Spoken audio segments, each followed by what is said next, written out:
Welcome back. The topic of this talk is entitled A Crisis of Faith Among Young People. A Crisis of Faith Among Young People. And this talk is inspired by the words of Jesus in the Gospel of Luke, chapter 18, verse 8, that says, "When the Son of Man comes, will he find faith on earth?" Let me begin by saying Christian faith has always presented some difficulty for those in the process of growing up. The problem of adolescents, and by extension other young adults, seem to be the problem of all human development. That is, becoming a person more and more through each experience of life, in our relationships with each individual we meet, learning slowly, learning our own identity while living in a changing world. Now, the problem of faith is this. This is the problem of faith. Will any individual person accept Christianity as a stable element in his or her life, or will he see it as something to be grasped for a while and then discarded? In other words, will the young person's faith become part of his identity or not? The answer will be given in the field of personal relations, in the family setup, and in the persons whom the young person lets influence him or her as a person. I have mentioned three things: personal relations, family, and influences. Sociologically, as a young person, faith must be a value in your primary group. If you encounter faith as a value that is only academic, then this faith will be disposable, secondary, and unstable in your life. So mark that faith must be a value in your primary group, otherwise it won't last.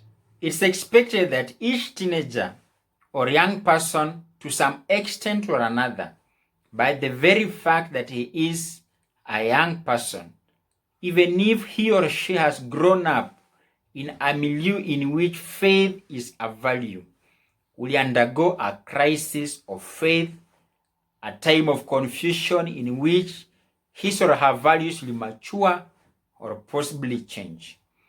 Today's youth finds him or herself in a world in which there is a climate or crisis of faith, for that matter.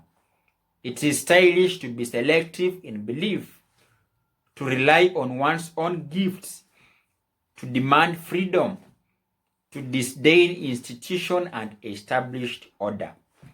Faith then is only one dimension of the adolescent crisis. The identity crisis and the authority crisis, both characteristic of adolescence and of our age, also complicate the problem.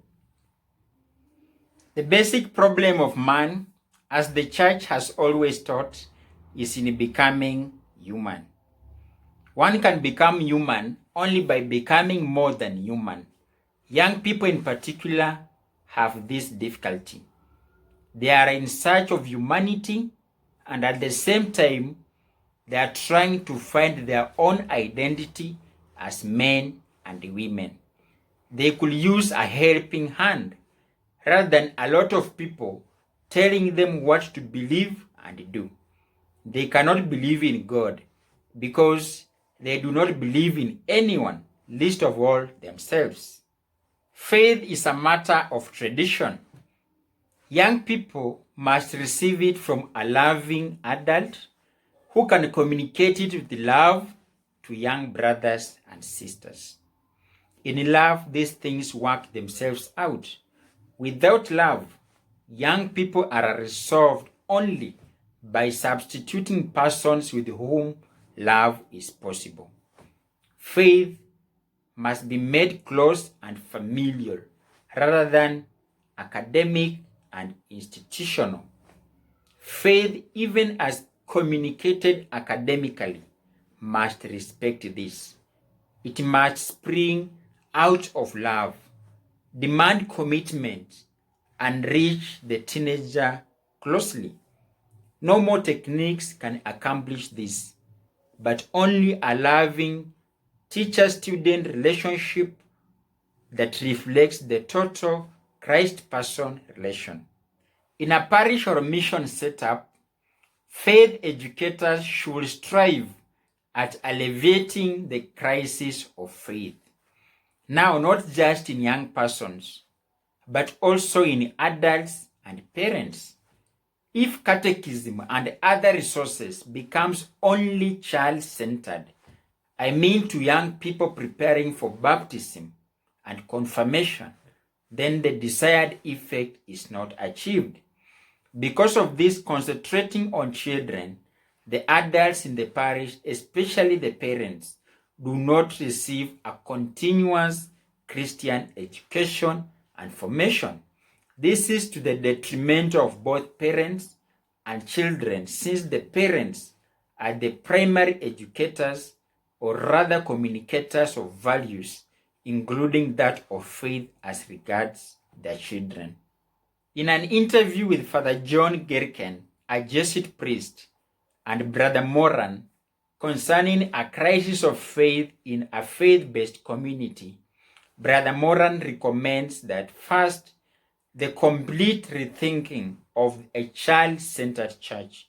Second, he says that when you look at the situation in many secular universities and colleges, the chaplain to student ratio is very slim, majority of the chaplains being part-time.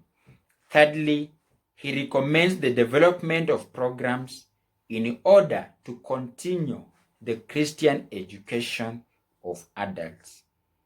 What adolescents need, or rather young people, what they need is to find someone they can trust, someone they can be sure is not making a business out of them, someone who trusts them enough to desire the full expansion of their human potentialities. If becoming a mature adult means leaving behind the world of childhood, so much the worse for childish idols. If it means young people must pass through a death of childish faith, then this also means that they need the help of a mature Christian who will not push them, but who will wait patiently while they find God on the other side of disbelief. While we should appreciate all that has been done in the past and is being done in the present, it must be said that there is a need today for the teacher who is cognizant both of theological developments in the church and present changes in the society. We need men and women who are trying to face candidly the difficulties of belief and who can live with deep conviction of faith together with uncertainty regarding many individual points of faith. These are men who can hold out some real ideal for the struggling young generation. Young people must be aided by the light of the human intelligence, informed faith that is freed from all shackles of fear through the testimony of Christian life and understanding. So next time you hear someone ask, where are young people in the church or in our faith community? You as a young person, youths or group of teenagers, answer the one asking that. We are here. Some hate to leave the church or the faith they were introduced to in good conscience or for their own well-being, but we and others alike are deciding to remain in the church for the long haul. The reasons we stay, tell the one asking that, are many, including our love for the faith, our gratitude for the tradition, and the knowledge that if we work together, we can create a better church. Sometimes as young people forget, but again and again we remind ourselves that we are following in the footsteps of another young adult, one named Jesus, a marginalized person of faith who showed his religion and his society that love indeed triumphs, even in the face of hatred, even over the power of death. Today, I believe that many young adult Christians are trying, in their own small ways, to do what Jesus did, to make sure love takes root and rises in our own church teachings, in our public policies.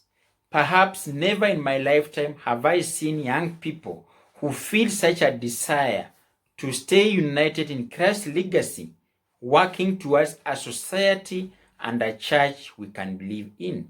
The older Christians, like those celebrating 50 years anniversaries in their marriages, grew up in an easier time for the transmission of faith. They probably found a deep sense of God through their fidelity to church attendance. But their children and grandchildren, who we are, swim in a different sea with confusing cross currents, so to speak. Our road to Christ is a little bit less passive, more personal, more spiritual, more explicit commitment. Modern culture is not necessarily an enemy to faith, but it is more complicated and more confusing. In a time of new wealth and new technology, the old expressions of faith can seem not so much incredible as unreal. New entry points are needed, not condemnations of the culture. In a sense, faith will always be in tension with the culture, but that does not mean it should simply mourn about it. A theologian, Karl Rahner, says that the believers of tomorrow will be mystics or they'll not be believers at all. I think Karl Rahner does not mean that everyone will be a contemplative or have extraordinary experiences of God, but he speaks of mysticism of every day, of a capacity to recognize the fruits of the Spirit in ordinary choices and experiences. As young people, our faith now and in future needs to be more mature to survive in a more complex culture. Just as a plant in the ground can weather storms if its roots are firm and deep. As young people, our hope and our prayer should become, send our roots rain, O Lord. And as C.S. Lewis puts it, I pray because I can't help myself. I pray because I am helpless. I pray because the need flows out of me all the time, waking and sleeping. It does not change God, it changes me. Prayer.